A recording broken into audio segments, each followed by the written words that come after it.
Let's just jump right in. My prejudice is for looking carefully at the text to see if the story works, and not to be very concerned with the life of the author, as it may, in some people's minds, affect what he was writing. I just think it's too speculative. There have been a lot of graduate students who do a lot of work on that kind of thing, but for me, it was more effective and pertinent to just deal with the writing itself and not worry about whether he was in rehab when he did this, or what sort of divorce might have an effect on him, or what was going on. That's true of all because they were all bad alcoholics, weren't they? Hemingway, Faulkner, Fitzgerald, those passos. I guess T.S. Eliot was not. I think he was more productive. But anyway, the text is interesting. So I threw out a couple of questions or a couple of thought things about the diamond and the Ritz, which I'd like to, what did I say in my email? I wanted to take up diamond first or the other one. Diamond, because I wanted to get rid of it. Yes, exactly. Thank you very much. I don't like this story much, and I'm not sure what the purpose of it is. So it's fun. What you You didn't really it's, to me, it's fantastic. It's fun. Yeah, it's a fantasy. Yeah. Well, it was, as some of the critics have written, this one and Winter Dreams were pertinent to the themes dealing with extraordinary wealth and its deleterious effects on the wealthy and on the others. But this one, for me, reads more like a fairy tale or a parable, or it's not realistic at all. And the theme that's in there is pretty harsh, I think. We're seeing this storyline parodied in movies and books and TV shows before. Where, X character meets super wealthy family and almost dies in the process of my. You mean just gets absorbed? Yeah, I never knew what that frame was until now. So. Well, I think his message was very clear. It's a very dark message, I think, about this wealth. But did anyone think of another adjunct theme or something that had something to do other than just the riches itself? I mean, what about the effect of the wealth on the patriarch, Washington, Mr. Washington? I thought that he thought it was more of a burden. Hello, come in. We have plenty of room. Thank you.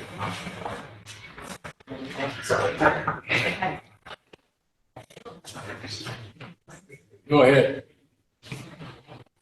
I think Braddock almost felt the weight of the family behind him was almost a burden for him.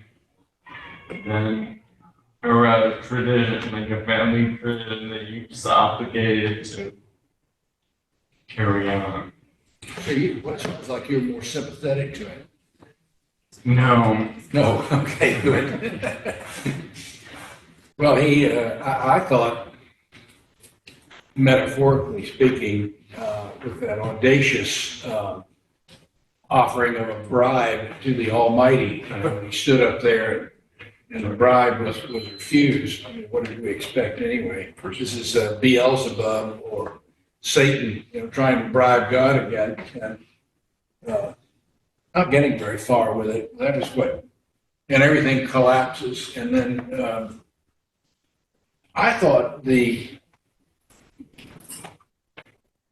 way that the Washington family ran things was extraordinary. What did you find, anybody, in this story about the way they conduct their business and the way they treat visitors? Is there anything unusual there? Visitors weren't welcome and they never left. It's the one way. They weren't being invited. Weren't welcome and never left. That's about it. and all those pilots down in the cavern or in the. I mean, it was just surrealistic. It was just. So that's when it began to lose me. I guess I was looking for something more realistic. But did you, what, to your way of thinking, someone, anyone, what is the search for this kind of control? What does that make you think of? I mean, just to oversimplify and call this man a control freak is be accurate, but it would be an oversimplification, I think. He's not just somebody who's telling people what to do, like one spouse to another.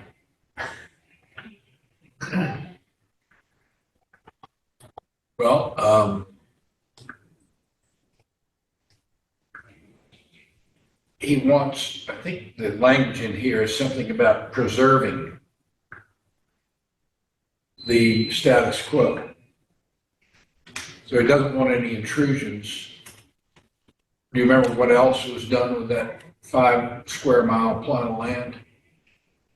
Where did it appear on the land records? Yeah, they don't say it.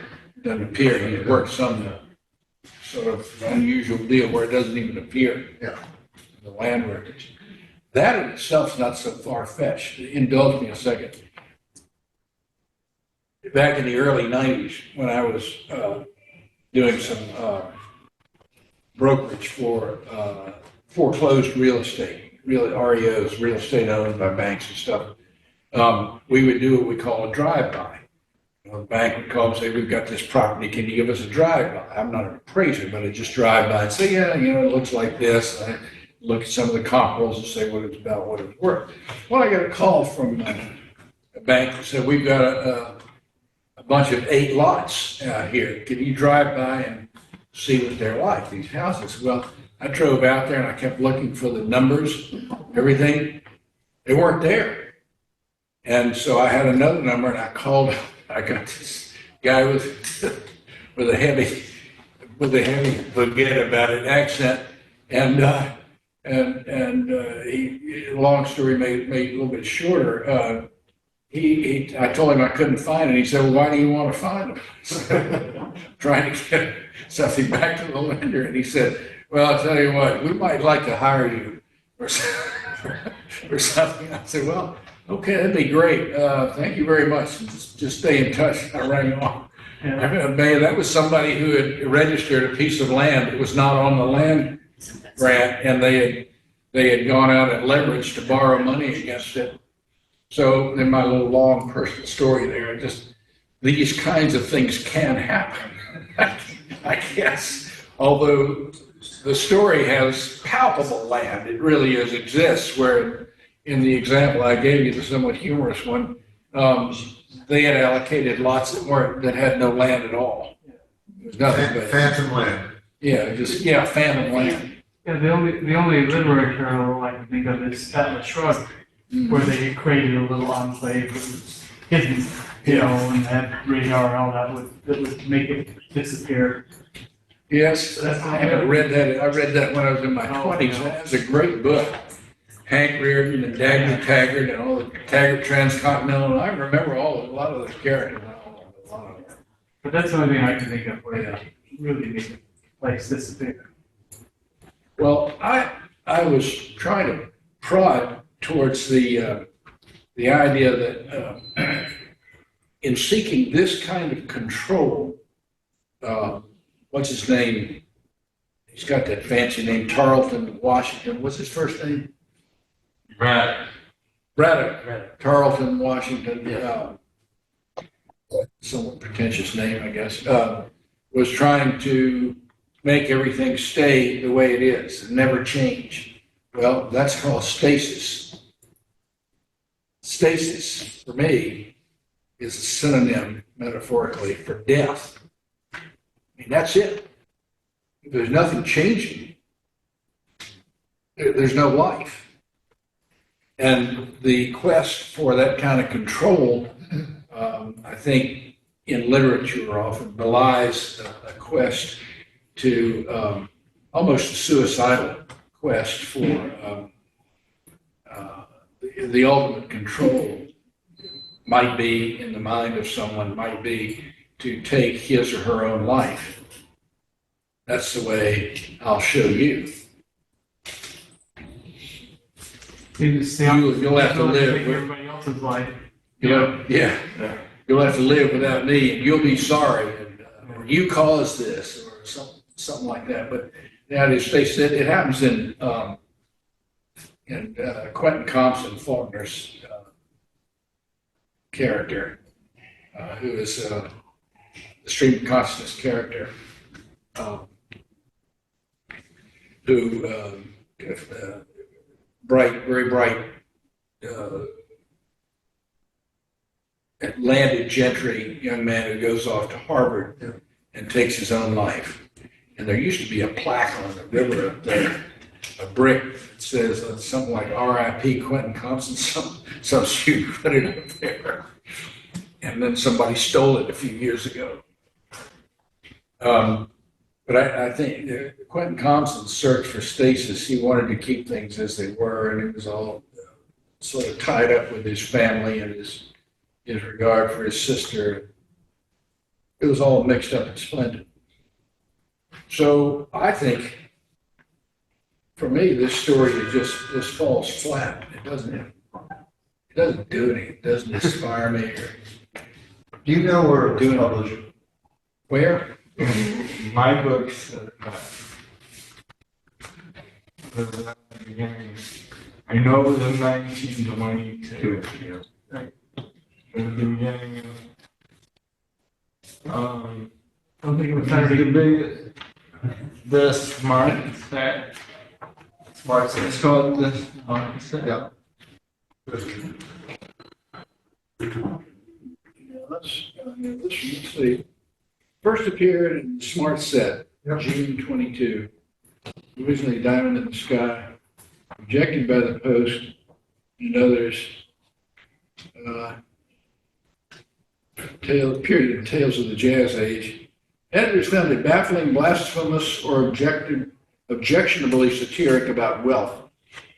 The Smart Set, a publication, paid Fitzgerald only $300 for it. So on. But one of the reasons I wanted us to look at this is I think we can see in this story Fitzgerald's lyrical talents in the descriptions that he offers of the land or of people, and he's very fluid with his language. And I think The Great Gatsby shows a lot of that. I mean, it's just wonderful to read, I think. It may sound a little bit melodramatic in that, but I think Gatsby really is very lyrical and very fetching. The Gatsby was written after. Yes, but only 3 years after. Yeah, but none of Fitzgerald's other short stories are unrealistic. I mean, they all, they're witty and they're charming and yes, they're satirical. But you read them and you think, well, that could happen. Yeah. That could happen. That people are like that. Maybe not the people I know, but there are people who are like that. Yeah, they have verisimilitude. It makes, Right, exactly. I'm sorry, I cut you off, Sam. It's very realistic, within the bounds of realism. Yeah, they're That's believable. why I enjoyed this story. Because he's describing you're sliding down a soft thing into a path. And, Yeah. I don't know, it's very it's a parody of wealth. It's like Montgomery Burns level kind. Yeah, everything. Another terribly rich character. This is more a Dan Brown type.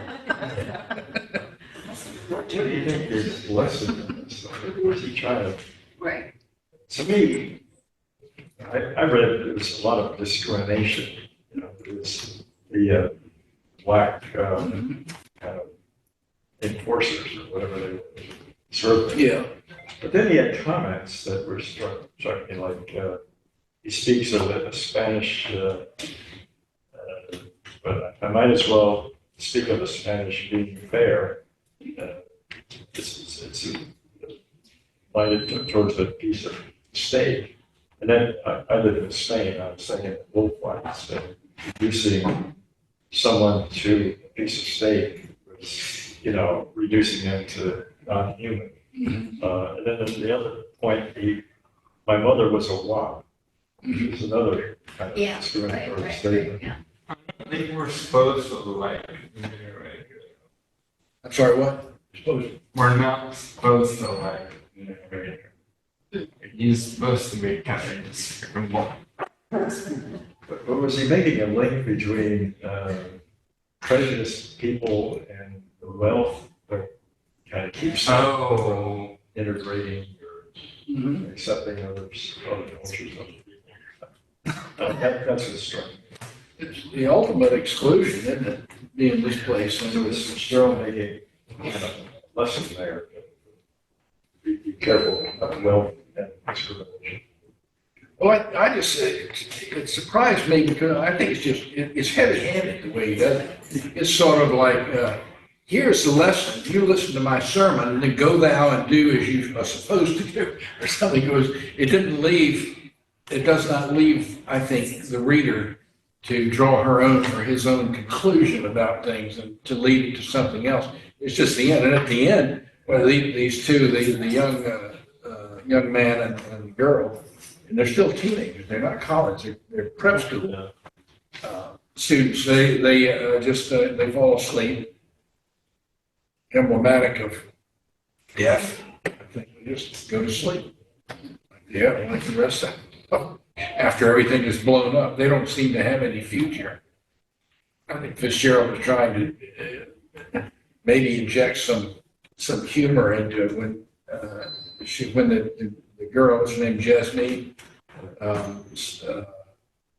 instead of grabbing a bunch of diamonds, grabs the rhinestones. Right. What was going to make them wealthy and give them a lot of control. That was all.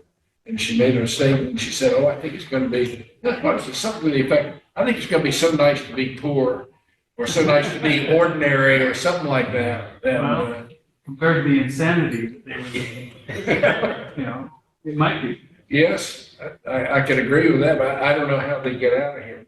So, Was there another point in terms of, was education a threat to the, also, the fact that John was going on back to school, and, I thought maybe that was another lesson that the show was trying to say, that education was kind of liberating people from this closed wealth, self-preserving. Anyway, that was just my read a kind of a theme there of anti-education. That was enough threat to upsetting the apple cart. that's an interesting point. His way of extending slavery. Yeah. I was working in the beginning of it on trying to place it in time. And then we learned that the grandfather was during Civil War era. And then somehow the father gets out with an incredible number of slaves who are totally unaware that slaves have been freed. Yes. Because he's told. Yeah. Yeah. They're all the current blacks are descendants of those slaves who've never known anything else Right. in that hermetically sealed environment. Nobody can get out. The point that just came up about, could you state it again? Well, I forgot. I just saw that education is a threat to the status quo. And And there he was trying to keep these people from leaving to go back to school. Because that would undo. They would know better. Yeah. Well, nobody can leave. They might tell somebody about this. That's a real threat. so if that's the case, then why does patriarch send his son away to school? that baffled me a little bit, though it does say he said nothing. He had no friends and didn't talk to anybody. He lived in his own little bubble. Yeah. Except for John is able to. Somehow he connects with John, but otherwise, yeah, why does he trust his son to go out and not tell anybody about this? And his son does tell. And ultimately, yeah, well, he never really tells, he just brings John home. And he tells him about the. And that old the He diamond- does say that's The right. diamond's as big as the rim. Yeah. Yeah. But did he know the ultimate fate of John? Yeah, but he probably knew that already. He doesn't, he can tell him because he's not going anywhere, you know, he's not leaving. Right, once he gets there, but to say any of that out of that Yeah. environment, cocoon, yes. I would think would be a real threat to the whole system. The way that I viewed this as I got into a little bit, I began to believe, well, we all read things, we read fairy tales as children and enjoy them. We know they're not real. We enjoy them. They usually have a lesson, whether it's Aesop's fables, you know, fables about animals and stuff, or if it's fairy tales. And then we also are willing to indulge the illusion whenever we go to the theater or go to the film, go to see a film. We know it's not real, and you suspend it whether it's a realistic one or not. And then when, like in some of Shakespeare's plays, you know these things can't happen. You've got Midsummer Night's Dream with Titania and Oberon, King of the Fairies, and you've got Bottom with the head of an ass being put on him during the play. And you know it can't happen, but we go along with it. You know, we see that, you know, this is a play that's going to make use of this device, and then we see it if it succeeds in other ways because of themes that will supersede the unreality of the actual situation of the magic, or even the realistic, the believable but very unlikely juxtaposition of lost twins and twin brothers, and you know they all get mixed up and they all end up together. You know it can't really happen, but you don't mind if the play has more significance. This one just kind of left me thinking I've got to read this as an allegory, or you know, and accept the validity of the illusion in order just to get through it and see, you know, what the message is there. So like Orwell's 1984, Animal Farm, and then 1984 later in Fahrenheit 451 after that, they're the literature of warning, I guess, is the way I used to describe it when I was teaching those. In our own time, maybe not very realistic, or seem to be distorted, although I'd be a little more cynical these days about what's going on, what's happening with books being banned in libraries and stuff like that, or not being banned. But the political overtones of those novels overrode the unreality. In this story, I'm left kind of nonplussed. I don't have any sage counsel to offer anybody about this story. But as I said, the reason I selected it was because it does get into that theme of the effect, that untold wealth has a bad effect, can have a very bad effect on the wealthy and on a lot of others. That's a very prosaic theme, you know, we get a little deeper than that. And the notion that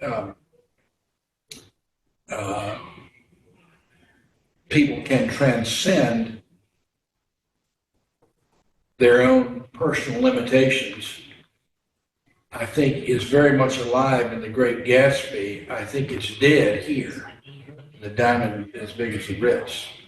But I think The Great Gatsby, it had a great tragedy in it, but people had a chance at it. It was It's not as though Gatsby was all bad, but he was just completely overcome by his ambitions. I didn't mean to get off into Gatsby, but I was trying to draw some relevance here. Yes. Wonder if anybody else noticed, he only seemed to touch on it a little bit. But is there anything to the heaven and hell metaphor? He seems to go for like,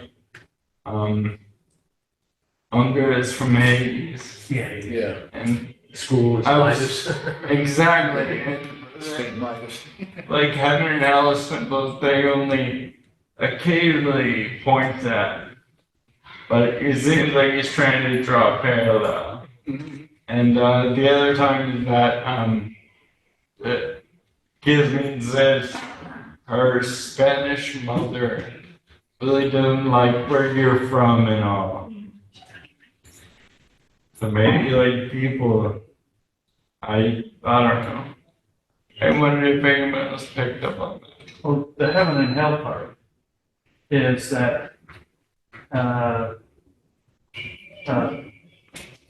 Pascal once said that man is neither angel nor beast, but he who plays the angel becomes the beast. And so, in a sense, this guy is trying to create his own little heaven, and he creates a hell Yeah. as a result of trying to control everything and having his own little heaven. I think that's well said. It certainly is what comes about. I mean, Right. it's hell on earth for all of them while they're there. Right. Some of them don't realize it. Yeah, it's even hell for the ones who are there. I mean, even for the family that is, they have become this kind of Frankenstein family of really perverted people who are willing to put up with murder and all that just to preserve their little privilege. So even for them, it becomes a sort of hell. Isn't there a line from Various Lost like that? Satan speaking, he says, "Oh, make a hell a hell of heaven." Right. So yeah, getting back to that.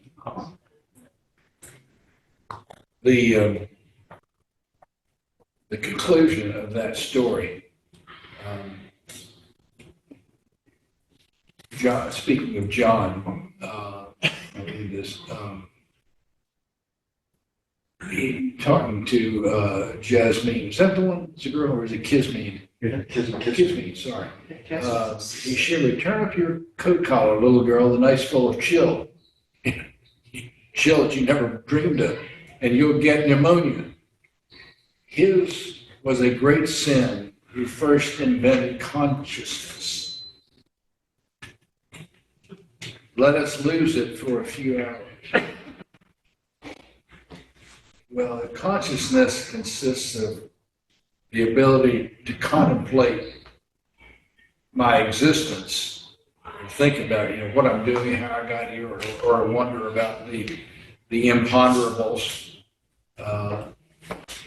As I think we believe most animals cannot, or no animals don't contemplate their existence. No. But he's saying, what a great sin to invent consciousness. It's like that line out of Hamlet, nothing is good or bad, but thinking makes it so. When you think about something, reality is manipulable. You can make it a thing seem this way or make it seem that way.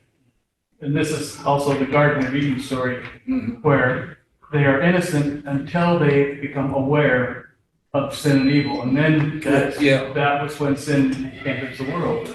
It's from consciousness. So, Education is hell, ain't it? can be. Can be. Launching into the winter dreams story. This again was written. This says it was written in 22, and collected and published in 26, which is after the Great Gatsby. Well, maybe I was wrong about Gatsby. Anybody got it there? Gatsby? I thought Gatsby came out in 25. Right. It said that he was writing, when he finished the Diamonds, Uh-huh. he had started work on Gatsby. Okay. So there's a lot of guess it was. It says copyright 1925, Gatsby. That's the original. Yeah. So Winter Dreams also about the acquisitive nature of people, some people. And so we've got a rags, sort of not really a rags to riches, but a very humble existence, humble beginnings for this central character as he is driven by his desire, as one passage in here early on states. Yeah, this is in part, Roman numeral 2 in my copy. He wanted, Dexter, he wanted not association with glittering things and glittering people. He wanted the glittering things themselves. Often he reached out for the best without knowing why he wanted it. Sometimes he ran up against mysterious denials and prohibitions in which life indulges. It is with one of those denials and not with his career as a whole that this story deals. So the story is going to deal with the denial that came to him when he couldn't, when Judy Jones would not, well, he did not end by marrying her. And she was provocateur, I guess, who like to, she did a lot of this, right? A lot of that.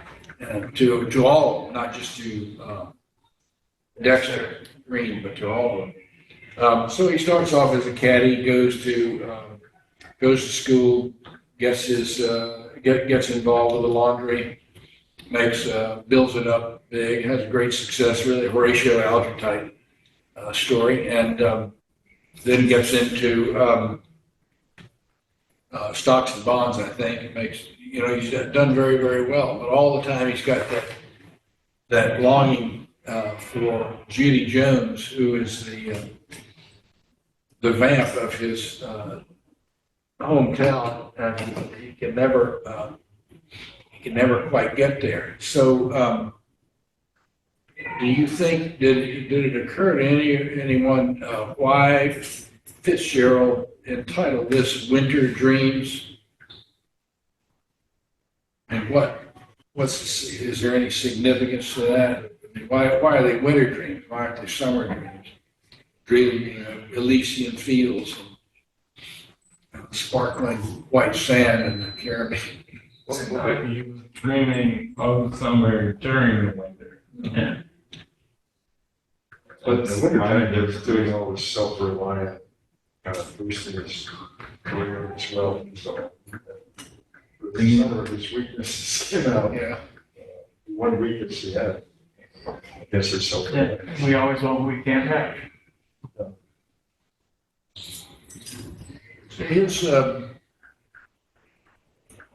He was always driven by that desire for. It wasn't just physical. I mean, I think his desire for the young woman was truly romantic, not just physical. But it wasn't going to happen, whatever reason. And what do you make of the extent to which he knows what she's doing, and yet he keeps pursuing her? I couldn't imagine why. Except that he couldn't have it. Oh, the forbidden fruit. Right. I mean, if she had been falling all over him, he probably would have said, "Oh, it's great, walk away." Yeah, probably walked away. And part of it was the fact that he's driven by his own ambitions, and if anything came easy, then of course that wouldn't be worth having. He really got to work for it. Good point. Yeah, really have to. I mean, there's nothing. Familiarity breeds contempt. To use a cliche. If things are just so easy, then don't attach much value to it. bestowing all sorts of expensive gifts on my children. It's probably not a very good idea. They ought to work for it on their own, achieve on their own. Then it would be meaningful, because otherwise it doesn't mean anything. Wreck the car, well, just give me another one. So that didn't happen in my family. But I think the pursuit is there. It reminded me of a little bit of Keats's Ode on a Grecian Urn. You're familiar with that one a little bit? Where I can't remember, I can't quote it accurately, but the idea that the urn has painted on it a young man sort of reaching like this after a young woman, a damsel who is sort of he's pursuing her, and he's never going to catch her because they're caught there. They're in stasis. He's never going to get there. He's never going to reach and even touch her hand. But Keats wrote something like, "But always will he pursue, and always will she be beautiful." Yeah. And so your point about the dream, pursuing the dream, I think that really resonates with me. I think that's what drove him. Well, this is one of the tragedies of wealth, is that no matter how much you have, it's never enough. Because if someone else has more, then, yeah. And so if wealth could be pursued for its own benefit, for what you can use it for, that would be fine, but that's not where people get lost in it. It's competitive and it doesn't need it. And he, Dexter, as I was just reading, wanted those glittering things. He didn't want to just kiss up to the beautiful. He wanted to be beautiful, part of the beautiful, self-anointed set. So often he reached out for the best without knowing why he wanted it. Just some sort of almost a compulsion to pursue something. So was it a compulsion for him to pursue Judy Jones? I think Paul would say probably yes, because it was something he couldn't have very easily, and so he was driven even more. Still, I think I puzzle with Fitzgerald's attitudes about the wealthy because don't ask me to justify this because I really can't. But I don't think that he was contemptuous of people who had money. He was just contemptuous maybe of some kinds of people who had money, like the Buchanans or like Jay Gatsby. But I don't think that the author himself was trying to condemn everybody. I mean, I don't think he was a socialist who thought, all the wealthy ought to give it all away, so we'd all be equal. I think it was just he was more concerned with the effect of wealth on those who were unaware of its effect and unwilling or unable to look into the effect it was having or could have on them. So I don't know, maybe you don't agree. Maybe you think he was really trashing the wealthy. At one point, he struggled all his life. At one point, they had plenty of money. And at other times, he was writing frantically for Saturday Evening Post to get the money probably to pay for the hospital bills for Zelda. And so he did not have really a happy time of it.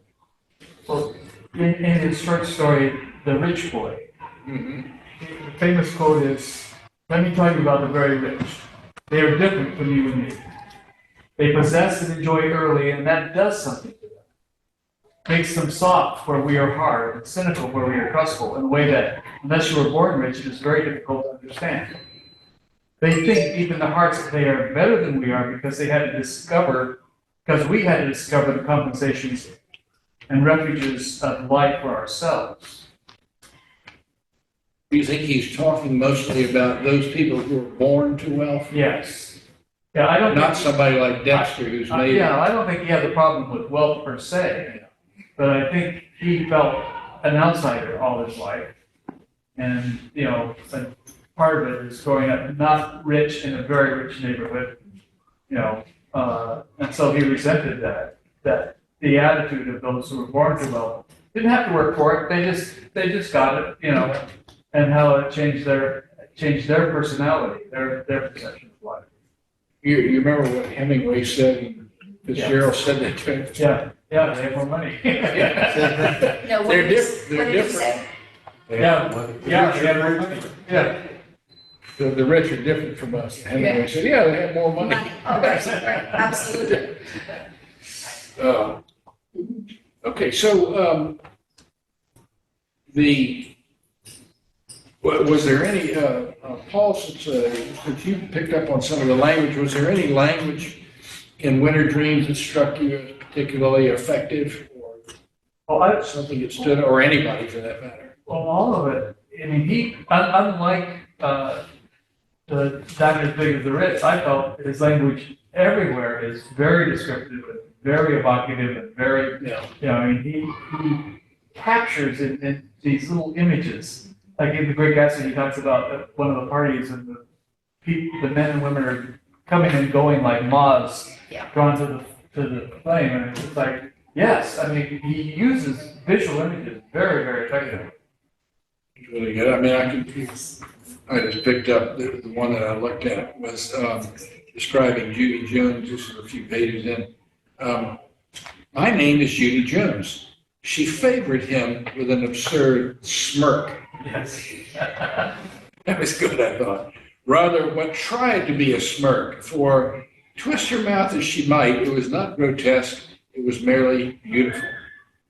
And I live in a house over there on the island, and in that house there is a man waiting for me. When he drove up at the door, I drove out of the dock because he says I'm his ideal. So she has already pushed the suitor off. And it's confiding in her. But I think Fitzgerald's description of the smirk, I think that was really good.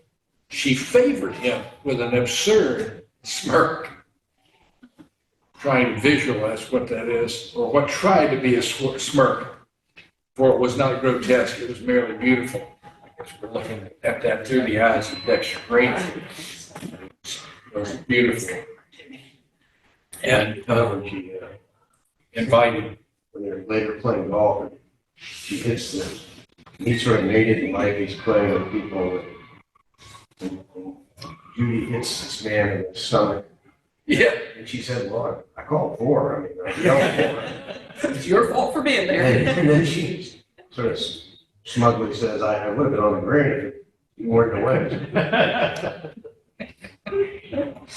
Was that rather like, jumping ahead a little bit, but rather like Jordan Baker's response to Nick Carraway when he says, "You're a terrible driver. You drove over here and you clipped one of the buttons on one of these workmen." And she responds something like, "Well, I don't know. Other people have to get out of the way. Other people are careful. I hate careless people," she said, or something. Funny. So what was her quest? Obviously, she was using her beauty as a kind of a way to attract attention.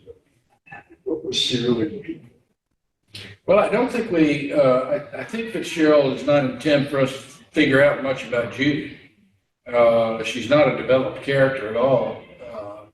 My way of thinking, she's a shallow, two-dimensional character. She's there as a sort of a statue that is very alluring, but doesn't have much. She's not going to get engaged with anybody in a meaningful way. She spurns her until she ends up marrying somebody. It's not very clear why or how that happened. And it's not for me to say that she didn't have depth, but it's not in the story. You don't see it in the story. So Fitzgerald's not concerned with how we're going to evaluate her so much as just see her as a prod for Dexter Green.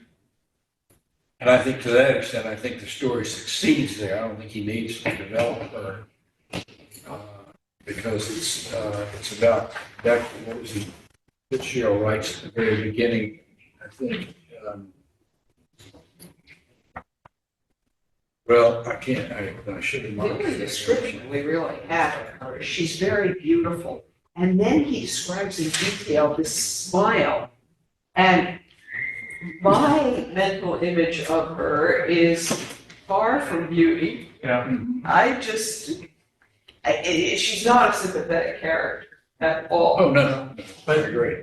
But I think the reason that he doesn't develop her is because she's not very deep. There's nothing really to develop. Absolutely shallow. Yeah, she's actually shallow. And Daisy Buchanan is very similar in that way too. It's that, and it's interesting the way he ends Winter, Dreams is that, they don't end well. No. They don't go on to live happily ever after. So I think that's part of his message too, Yeah, what I was looking for in part 6, it begins, this story is not his biography, remember, addressing us readers. Yes. Although things creep into it, which have nothing to do with those dreams he had when he was young. We're almost done with them and with him now. I thought that was kind of funny. We're almost done with him now. There's only one more incident to be related here, and it happens 7 years farther on, Right. place in New York, and so on and so forth. And then, as Paul pointed out in the end, it's really pretty pathetic. Isn't it? Yeah. Long ago, there was something in me, but now that thing is gone, whatever it was. Now that thing is gone. That thing is gone. I cannot cry. I cannot care. That thing will come back no more. That left me a little bit nonplussed. I didn't quite know what to make of that. What did you get out of that? I was kind of sympathetic to Dexter. He doesn't seem to be a bad sort of person. He doesn't step on people to get where he goes. He doesn't cheat people or commit perjury or Yeah. Well, Tom, you can't- run whiskey, But there's something missing in him. He knows it. He knows he's missing something. Whatever it was, it's gone. So he can't even cry. He can't care anymore. So it's the lesson there that too much a headlong pursuit of a dream without some reason, some basis in reason, can spiritually eviscerate somebody. So there's just nothing left. He describes it as a dream. His dream was gone. Right. And he wanted to care, could not care. Yeah. Going back to what you said earlier, Dexter wasn't a bad person. Don't you think he used Irene? Dexter. I mean, Yeah, we don't see much about her. What do you think, Ann? That he used Irene?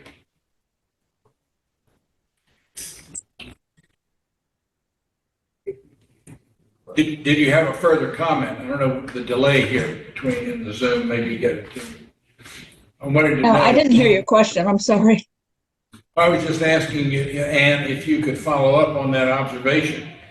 That why is it that he uses Irene, or to what extent does he use her? Is she? He's trying to get over Judy. I mean, he's tried everything else. He knows he's never going to have Judy. So I think that Irene is his ticket to another life. Yeah. And he finally realizes he can't, to his credit, he can't go through that. He just settles, don't you think? He just settled for her. I don't think Irene is settling. I think Irene No, wasn't the dream. Irene wasn't hard to get. That was something that he could get. And so that's why when Judy comes in at the end and says, pay attention to me again, he goes after her. And to do that, he has to drop Irene. And remember, he described Irene, his fiance, as stout, not particularly attractive, plain, Right. But it would have made him happy. She would have made him happy as opposed to Judy. But she would have been thrilled, No. because she wasn't like Judy, who could have whoever she wanted, Right. and did multiple times. Yeah, that, I guess I stand a little bit corrected. Thank you for that, Ann, because he did use her. I mean, he didn't mean to use her, but when he saw that his dream had another possibility, he ditched her right away. He just Yeah. walked away completely, pursuing something that we could posit he knew he wasn't going to get anyway. He just went on to pursue that dream anyway. So we've got a couple of, well, we've got one story that's more allegorical. The other is more of a Horatio Alger story that doesn't end well emotionally. And so I think of Dexter Green as being emotionally derelict at the end. He's just kind of floating around, and he knows there's something wrong with him. As he says so, I can't get it back. He says, I can't feel it. I can't cry. And it reminds me of the character Paul Morrell in D.H. Lawrence's Sons and Lovers, who at the end of the story is just emotionally derelict and get anywhere he can. He can't bring a meaningful relationship to bear in his relationship with the girl whose name I can't remember. That one has always stood out in my mind. Emotionally derelict can be applied to a lot of characters in literature, I think, tragic characters as well. I mean, was Hamlet emotionally derelict? He couldn't make a decision. His indecisiveness was one of his tragic flaws. Is anybody here aware of any critical writing comparing Dreiser with Fitzgerald, particularly the American tragedy? I'm the wrong guy to ask you. I did, but it wasn't carried in the book of it. American tragedy, Yeah. Clive Griffith. No. I don't, but I did read something. Comparing it to some drives of work out together. And it wasn't sedentary. What I remember reading about Dreiser a long time ago in college when we were preparing, for an exam,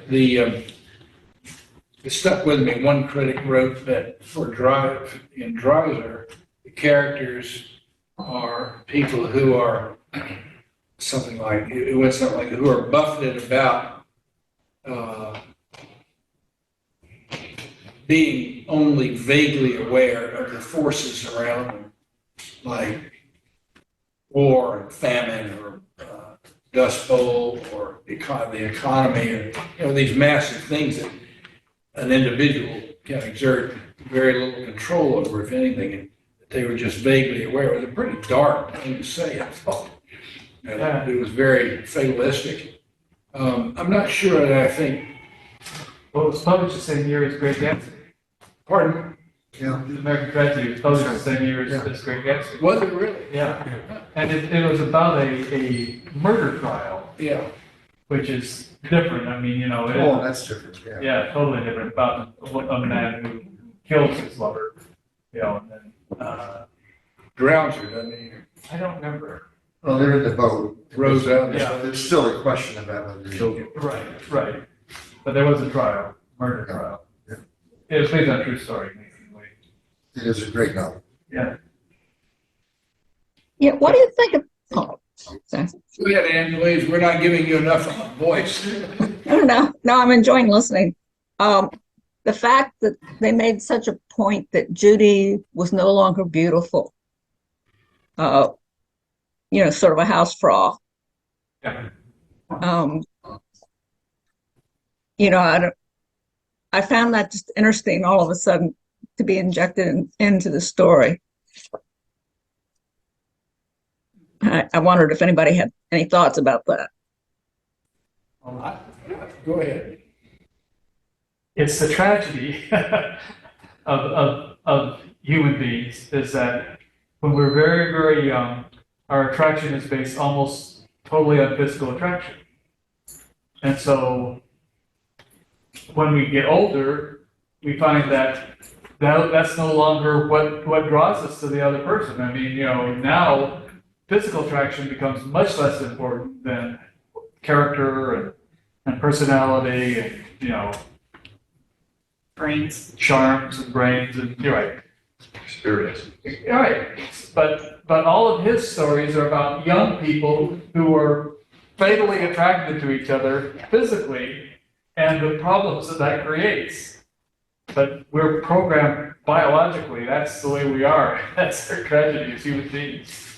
But earlier we said that the only thing Judy has is her looks. Now she's lost her looks, she has not much left. Well, she was shallow. She's very shallow, Yeah. pretty shallow. Yeah. And yeah, so there's nothing left once the looks are gone. Right. Yeah, housefrau is a good. But a lot of women lose their looks in terms of, physical attraction, and yet they are totally charming and totally, Absolutely. you want to be around them, you enjoy their company, and, you are physically attracted the way you would have been at 18. Right, But that doesn't matter, right. because all the other attractions are there. Judy wasn't one of those. So Judy wasn't one of those people. She didn't have enough depth to be one of those people. Does it occur to you why she doesn't have depth? Because she didn't need to. Yeah. She could get all the men she wanted, just, That could be. So it thwarted her development. it thwarted her development. Her beauty was her curse. It's the curse of many truly beautiful women who are physically beautiful, but who feel that they don't have to do anything. They don't have to they have to get an education. They don't have to, and so that's a curse. It's the same for really good looking men too. And he, I've suffered from a lot. I know. I'm sure. We all do, right? You look at the divorce rate of. he does say that after he finds out she's lost her looks, the dream was gone. Yeah. Yeah. Well, I think because, the story is not about Judy, as I think we were all agreeing earlier, that she's a prop in here. She's a device for the author, for the writer. But when she loses her beauty, it was very tempting to me to think this is her salvation, because then she does get married. She has a family. Yeah. But No. she's not treated very well by her husband. All right. What was it, the comment that was made? He runs around on her. Yeah. Well, he was probably a good looking guy too. Also, probably very shallow. Still thinks he's good looking. Next thing that it seems like to compare and contrast like young Judy and Kisme is an interesting avenue. Like are they the same kind of character? Oh yes. Very, very Fitzgerald-esque across the board. Wealthy, but. Yeah, exactly. Well, here's an interesting passage. I knew I was looking for this a minute ago. I think when this is in part 4, when they're together, Judy and Dexter. Of course, you could never love anybody but me, she continued. I like the way you love me. Oh, Dexter, have you forgotten last year? No, I haven't forgotten. Neither have I. And then the narrator, was she sincerely moved, or was she carried along by the wave of her own acting? Where she says, I wish we could be like that again. And he forced himself to answer, I don't think we can. Yeah. I suppose not, she said. I hear you are giving Irene Shearer a violent rush. There was not the faintest emphasis on the name, yet Dexter was suddenly ashamed. Oh, take me home. I don't want to go back to that idiotic dance with all those children. And that was it puzzled me a little bit because I think here I see Dexter being sympathetic towards him. I see Dexter as knowing that it's not going to be the same. It can't be like that again. And yet, his life does not take a romantic turn up. Following that in part 5 is when he, nor did it matter by his yet, he subjected himself to a deeper agony in the end and gave serious hurt to Irene Shearer and to her parents who had befriended him. There was nothing sufficiently pictorial about Irene's grief to stamp itself on his mind. That's a pretty damning comment about it. And right at the end of that, of 4, I thought one of the most damning parts was she's like, she suffers from the same disease Dexter does, that she wants what she can't have. And then when she has it, she doesn't want it. Yeah. And so she says, I'm more beautiful than anyone else. She said, brokenly, why can't I be happy? Then I'd like to marry you if you have me, Dexter. I suppose you think I'm not worth having, but I'll be so beautiful for you, Dexter. And so then Dexter says, yes, okay, fine, throws out, and then she doesn't want him. It's like, that's the disease of wanting what you can't have and not wanting what you can have. Yeah, it's painful. Yeah. I think she enjoyed the chase. Yes. Absolutely. And once she caught the prey, she lost interest. Yep. If she can have it, she doesn't want it. Absolutely. She is a vamp. Yep. There you go. That quote really reminded me of the end of Son also when he says, it's free to Isn't it pretty to think so? It's free to think that if we got married, everything would be beautiful, but Yeah.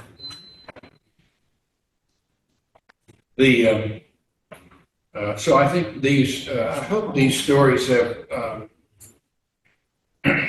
helped to provide a good segue into our examination in the next 2 sessions of The Great Gatsby, the novel itself.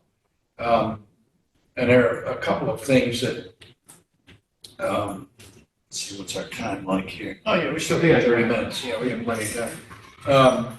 So I'll save that for a little later. Anne or somebody just made the comment that about going after what she wants. What is that? What you said, Anne? She pursues what she wants. Not getting through. Anne, I'm sorry. what did you say about Judy's pursuing her dream or what she wants? Well, she wants the chase. Yeah. It's the chase. And, we've all met people like that. They love the chase, and once they catch their prey, they lose interest. And I was wondering, though, if we would think that she had any idea of what it was that she really wanted. I guess she just wants the chase. Yeah. So there's But, nothing to her. I see more echoes in this story with The Great Gatsby than I do in the first story, because you could almost hear the line, she was careless with people, and she didn't care who she hurt, and it's like she had a new man every month. Yeah, and just discards them like she does a wilted daisy. Yeah, I mean, well, you can see the young man who made his way. You can see the sort of frivolous woman who, doesn't really care who gets in her way. There just seem to be a lot of parallels. Good, I'm glad you said that. I think there are many parallels. I don't find so much in the other story, the Diamond story, except the thematic significance of it. But not to pick on Sam, who likes the story a lot. Let me just have a different opinion of it. That's okay. The first story, I never would have guessed Fitzgerald wrote. No.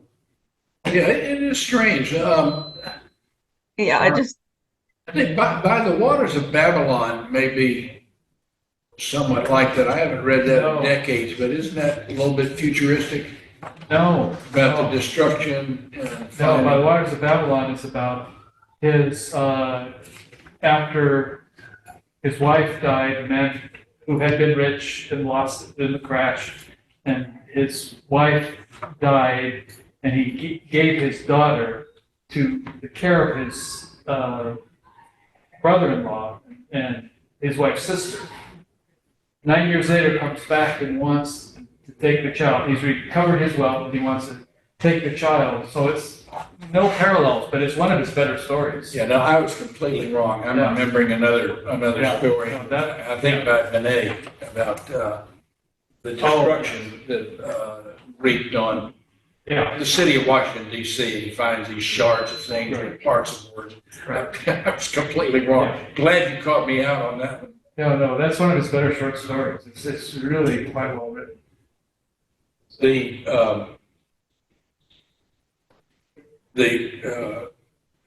An amusing discovery I had. What's called Babylon Revisited. That's It's not by the Waters of Babylon, which is the one you're That's the talking one I about. was thinking of, but Yeah. Babylon Revisited is Right. Fitzgerald's story. Fitzgerald. And it was one of his last stories. I mean, so it's reflective of a very different part of his life. When The Great Gatsby was published, as you probably know, it was not very well received. I mean, I think if any of us had read it, we would have liked it. But for some reason, it wasn't well received, and maybe it was because it came out in the jazz age when everybody was going full bore at the pursuit of pleasure in a different way. And I looked up.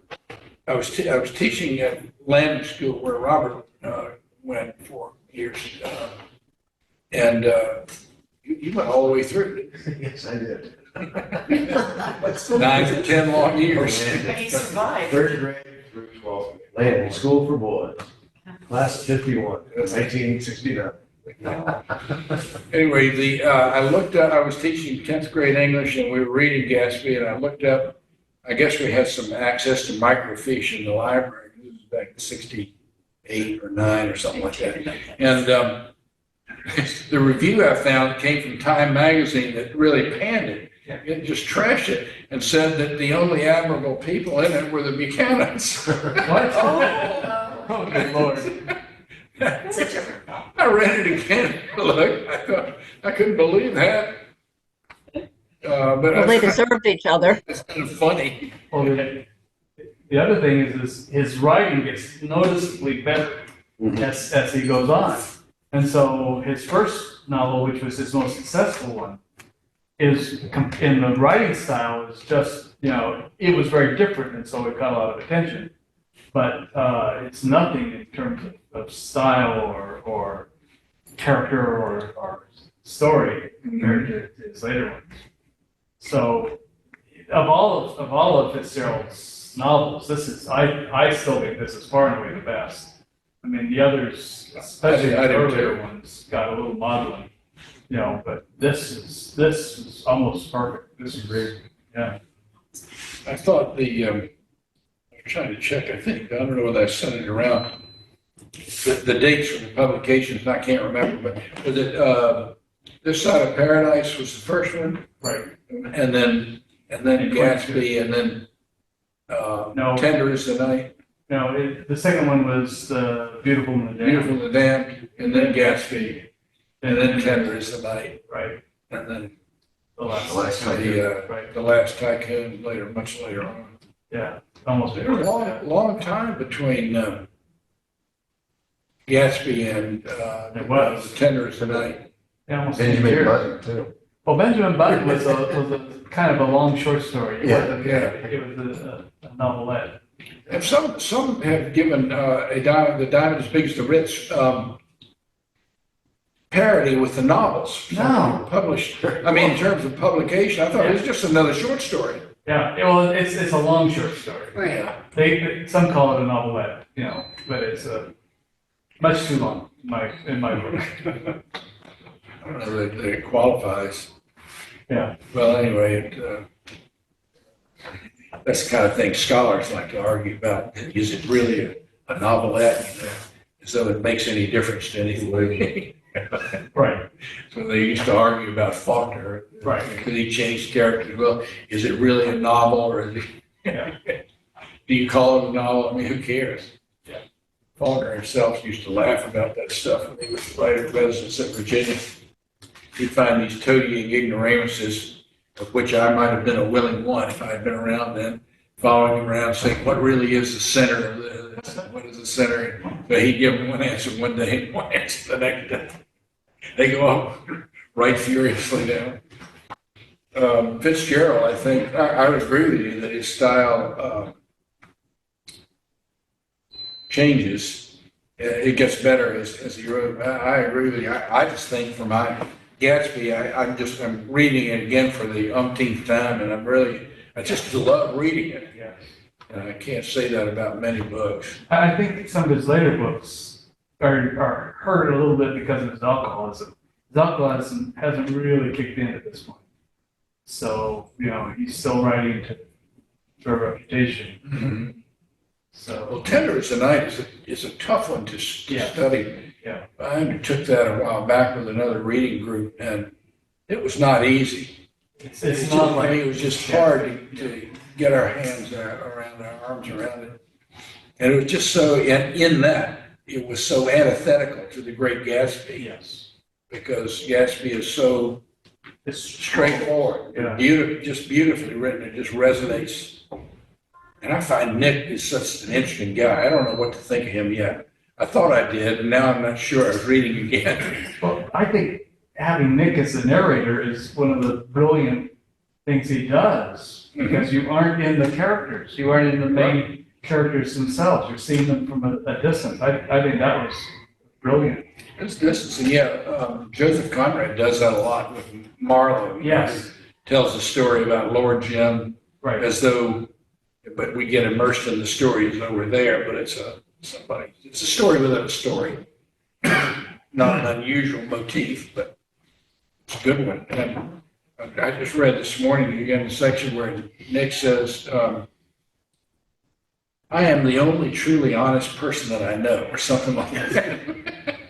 Which really didn't seem, normally I thought he was a fairly self-effacing guy, but I guess maybe not. Well, if you look at the people that he has in the novel, he is the only honest person. Yeah, gonna do that, and then, but he's got little self-promotionals throughout there, like reminding us of what his father told him. If you feel like criticizing somebody, remember they may not have had the same advantages that you've had, which is pretty good thing for us all of us to keep in mind. And then Nick builds.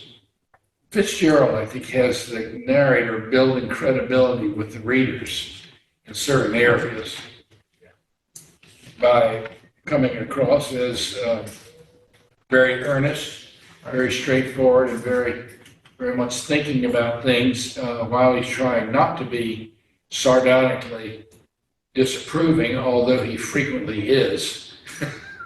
Sorry, you get these metaphors and these figures of speech when he describes the parties. Yeah. Well, I mean, and even his attitude towards Gatsby is not unambiguous. I mean, he says that he was the type of person for which he had nothing but unmitigated scorn. Yeah.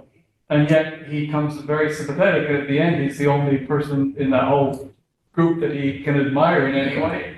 He was worth more than the whole rest bunch of of thrown together, or whatever he says. How much of this is reflective of his own upbringing and skills? He was in Greenwich, Connecticut, which is a very wealthy kind of area of Connecticut. Was he exposed to a lot of this kind of glamour? Well, apparently he lived in a relatively affluent neighborhood, but his parents were not particularly, they weren't poor. Yeah, I mean, he was not, he wasn't like Dexter Green, But he was surrounded by. but he was surrounded by wealth. He could go to Princeton. Huh? He went to Princeton, right? So, yeah, I mean, So, Didn't last. at Princeton, he was a Catholic, and everybody else, and so he felt like an outsider there. And he didn't last. He joined the army during World War I. irrelevant question. Someone, is Princeton a Presbyterian? It is. It has some orientation. It was. Or it was. Yeah. And So many Yale of us was, dropped those controversial. affiliations. Yeah. But he did make some good friendships there, But he's always thought of himself as a bit of an outsider. And of course, he wasn't rich like Rich. like his roommates who got, he wasn't rich. And so, that's when he's in the army and meets Zelda, that's when this whole story, But he apparently had a love affair with an earlier heiress. Yeah. They dumped him. Yeah, who dumped him, yeah. Geneva King, I think her name was. Yeah. And that was the beginning of this whole obsession he had with beautiful women, beautiful rich women who He couldn't get wouldn't give him the time of day. And Zelda wouldn't marry him until after he published his first novel and it was successful. Yeah, when he had some means. Yeah, I he made tons of money on that first book. I didn't get, what little I was reading about, I didn't get the idea that whoever was writing about that, whatever biographer was writing, was not coming down hard on Zelda for not marrying him because he didn't have any money. Right. It was there's a practical side of matrimony. And that's part of it. Stability and in those days, of course, the women were not expected to go to work, as quite often we have today with dual income families and stuff. So I didn't get the idea that she was a model for any of Fitzgerald's less desirable female characters. I thought that Zelda initially came across as not a gold digger or something. Actually, he quotes Zelda's writings and steals from her diaries and puts it in there in Daisy Buchanan's dialogue. Oh, he does. Yeah. It puts it into Daisy's dialogue. Daisy's dialogue, verbatim. When she gave birth to their only child, Scotty. She'll be a little fool. Yes. She'll be a beautiful little fool. That's what Zelda said. Really? Yes. When she gave birth. Be darned. Yeah. And Zelda, of course, later says he appropriated, my life into his work. I haven't read any of her writing. What's the title of the? Oh, what is the name of her book? Is it by? Did she The write last waltz, something about a waltz. The Last Waltz? Yeah, something like that. Or Lost Waltz? Yeah, but it didn't. I mean, she's not a writer. I mean, she's not an F. Scott Fitzgerald, but she was obsessed with becoming a ballerina when she was in her 20s. I mean, you could tell the early signs of schizophrenia, early on, but and then of course you can't start becoming a ballerina in your 20s. You can't. You got to start her physically. Yeah. Well, as we wind down, here's a suggestion I would like to throw out for us. I don't know what copy of Great Gatsby you've got. I've got this one, the most recent, which is 1992, I think. And then again, the same thing published in 2003. This is the one that has Matthew Ruccolo's introduction on. So on pages 60, 64 in this one, which is part of chapter 3. The last 5 pages of chapter 3. That's the best way to refer to it. You can't go to a different college. There's a lot. I think there's a lot in here to reflect on. it begins in my copy down the bottom of page 60. It begins, there's a hiatus, and then the narrator begins this way. Reading over what I have written so far, I see I have given the impression that the events of 3 nights, several weeks apart, were all that absorbed me. On the contrary, they were merely casual events in a crowded summer until much later they absorbed me in less than my personal affairs. That is not that particular book, but the rest of it is the next 3 or 4 pages are reflections. And one of them is about Jordan Baker, where he says, I wasn't actually in love, but I felt a sort of tender curiosity. And it refers to Jordan Baker's dishonesty, both moral and intellectual dishonesty. And then, let's see, what was the other thing? And then he says another one, for a moment I thought I loved her, Jordan, but I am slow thinking and full of interior rules that act as brakes on my desires. I thought that was just great. He was so inhibited, slow and thinking. Anyway, I think you might take, if you have the time, take another look at those 4 or 5 pages just to see what's in there, because he steps away from, from the narrative itself, from the story itself, and begins to give us some insight into his own predilections and attitudes towards a lot of these people.